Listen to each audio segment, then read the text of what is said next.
So the design of my workshop is coming into focus, and I've decided to take your guys' advice on building a pole barn instead of a brick building. You're right, a brick building is way above my experience level. So I've decided to make a 15-foot wide, 24-foot long on the bottom shed.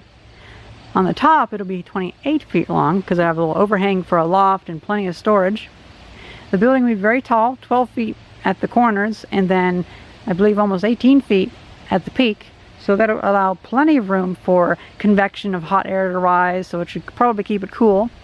And also that'll allow for plenty of space up top for storage, and because like if I have bicycles I can actually hang them up at the top of the shed. Now what's really interesting is the metal roofing comes in 12-foot sections and the plastic roofing comes in 8-foot sections. So I've decided to have one long section made for the metal 12-foot and then another short section made of the plastic clear 8-foot. And with this we actually get the perfect angles. So the long is at the exact angle for solar panels in this area, and then the plastic is actually at the right angle to almost never let direct sunlight in. So that means I only have ambient light and I won't have the harsh direct sunlight in the building. So I think that's actually a pretty lucky design. So I ordered 5 16-foot long 4x4s for like 40 bucks a piece, and I got some bags of concrete, and I think we should work on putting these poles in first.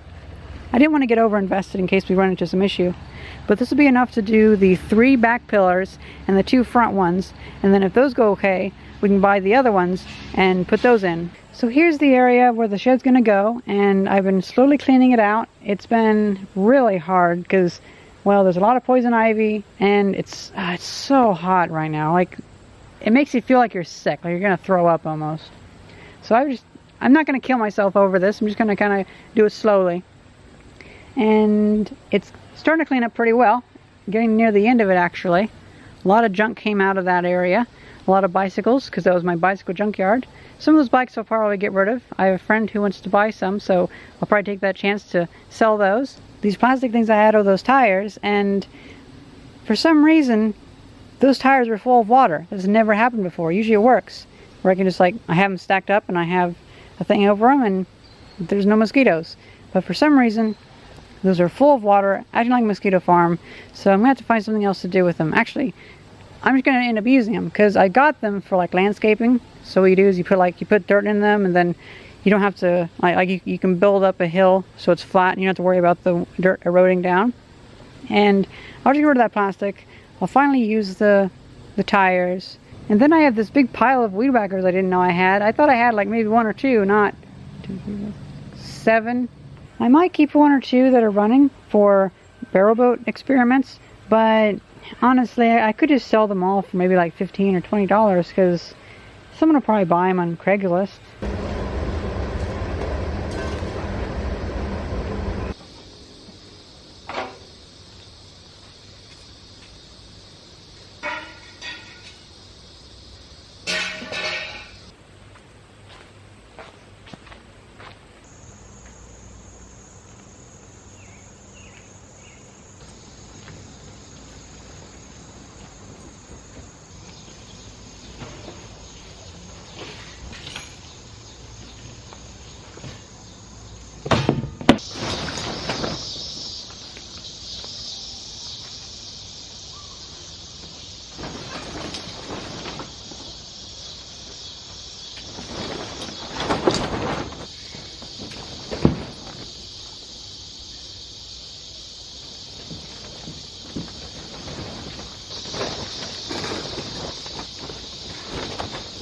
So my mom has filled up the other lot with these cubicle supplies because she's decided to help a friend make some, like a haunted house for Halloween. What just occurred to me, there's all these lights here, so I am going to steal those lights and use them.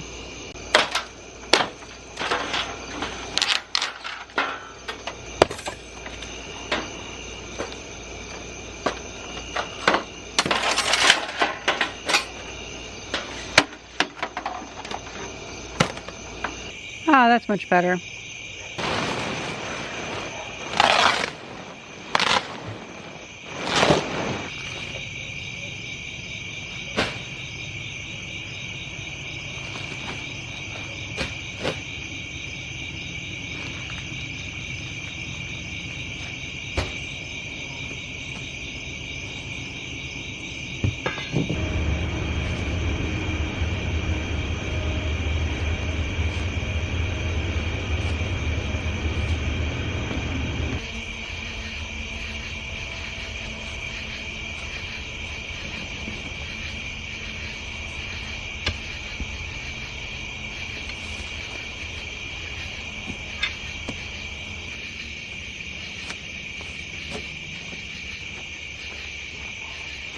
That is not working.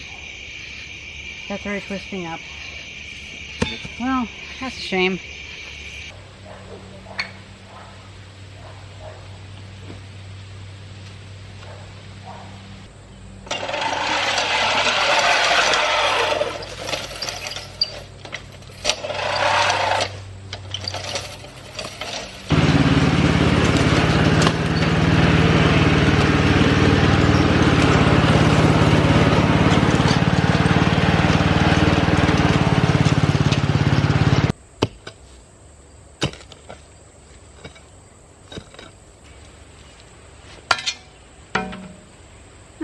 Well, potentiometer. So much weird stuff in this area of the yard. It's hard to tell if it was from me or from the people who had it before me. Since the potentiometer probably is mine. Oh, it's a coin. 1995. Oh well.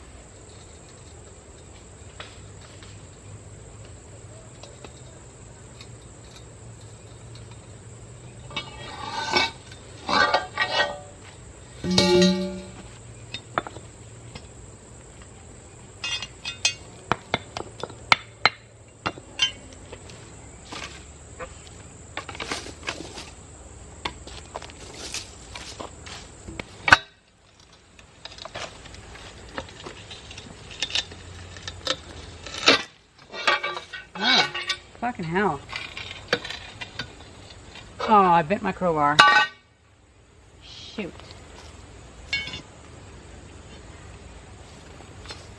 Well, now my crowbar is bent. That's a shame.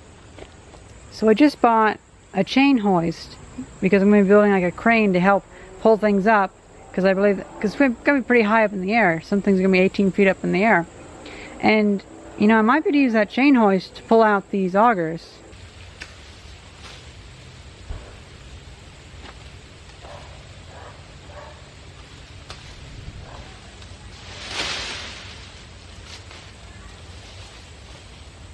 So sadly, a lot of branches have been falling off my walnut tree, my black walnut tree, and I believe it's actually dying. And that branch goes pretty much right over where I'm wanting to build my shed.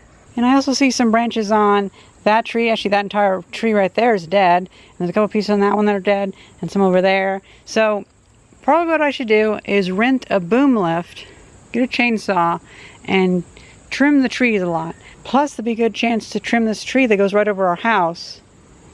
So there we have it. I think that's probably good enough for one video. Kind of messed up the rest of the yard pretty bad, but to be fair, a lot of this stuff's going to be thrown away anyway, like some of the tarps and those plastic bins and just all sorts of things. I just don't have enough room in our trash can to throw those all away at one time.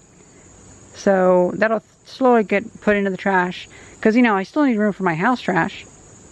But yeah, I'm really happy with this. I think in the next video, I will show you guys the design a little bit more in depth. I know I only gave you a little peek of it this time. If you have any ideas, please let me know. But if you have any questions, I'll try to answer them in the second video. So yeah, please let me know what you want to know, and I'll make sure I think of it before my second video. Kind of a big project, but I don't know. Me and my mom have built some pretty big things, so we'll see how it goes. This is the foundation to the original shed that used to be here. It was a small one-car garage. I figure I can just put the posts like inside here and not even worry about breaking any of that up. So the wall of the original shed is now the detached wall of the little shed here. And, you know, if I can get this workshop built, I might just tear this thing down, because this thing is total crap. Like, I would hate for this wall to fall over and destroy my workshop, because it's not even connected. You can see right in there. Kind of funny, actually. So yeah, that's pretty much that. I think it's probably good enough for one video, and I hope you guys enjoyed this video, and thank you very much for watching. See ya!